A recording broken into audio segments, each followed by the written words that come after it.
What's up, guys? McKay with another Clean Tech Daily Technology News Review, and today we're going to be going over something super interesting that just came out from Norton. Now, Norton does have this software called 360 Security Suite, and what it is if you install it onto your computer, it's supposed to help you protect your computer against viruses and help your computer run a little bit faster.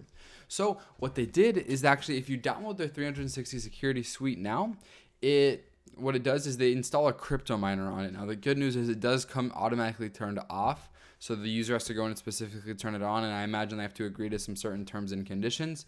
However, this is still getting a ton of backlash. People do not want this on their computer, or at least a good amount of people don't want it on their computer. But like I said, it does already come turned off by default, but people are still aren't happy with it for security concerns. A lot of people have been getting, like, they'll download something and it comes with a crypto miner on it, and it really just bogs down your computer's speed, and it sucks up a ton of electricity.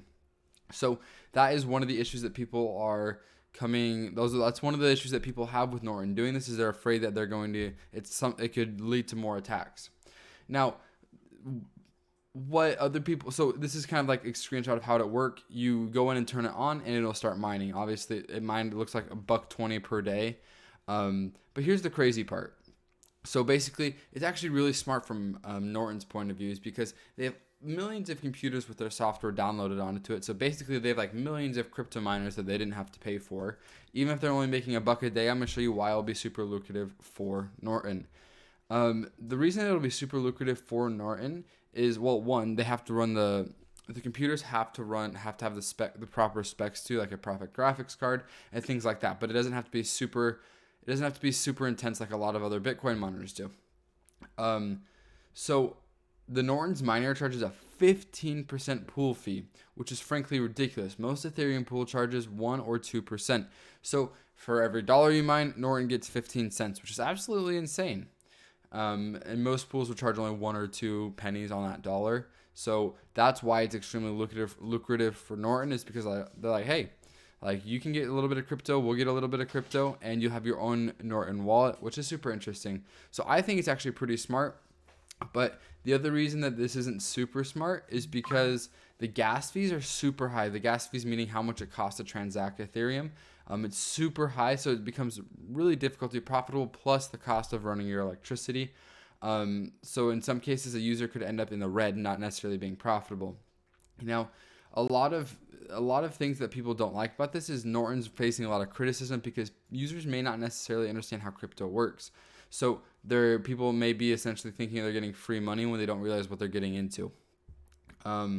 So this is going to be, like it says here, Norton will be laughing all the way to the bank thanks to the 15% ripoff fee.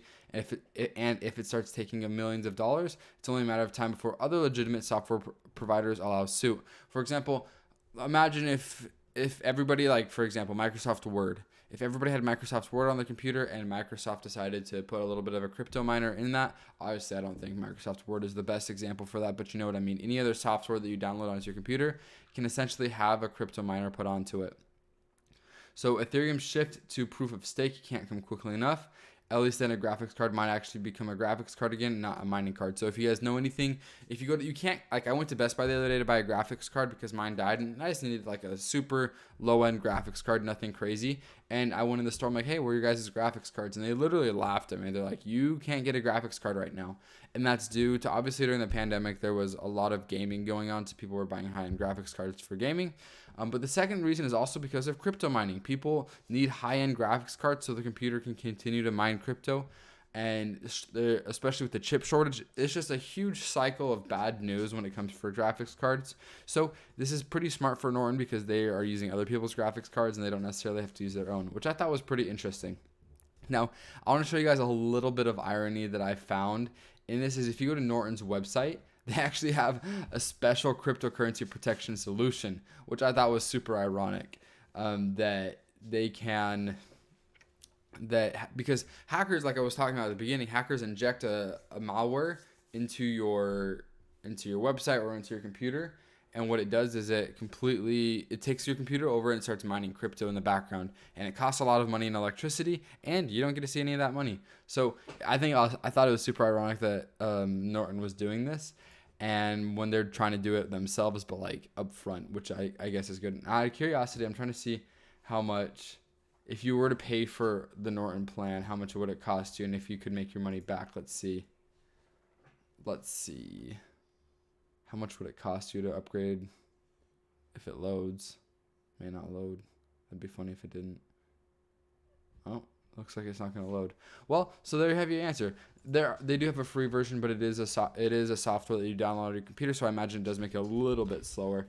But there is one thing that if you're worried about hackers or if you're worried about your internet not being secure, there's a product that we all love, and it's called Cleanotter. Cleanotter is what families all across America absolutely love because they can control the internet at their fingertips. So from one device, they're able to set time restrictions for how long their kids are able to spend on the internet, and also they can block specific websites that may not necessarily be like explicit websites, but they just don't want their kids to visit those websites. So things like that.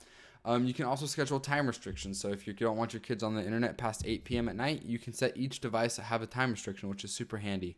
So if you're worried about your internet and you don't want to have to install software onto every single computer, Cleanotter is definitely the best solution. So I hope you guys enjoyed this video. If you got any value from it, consider subscribing. And like always, see you next time. Happy tech reviews.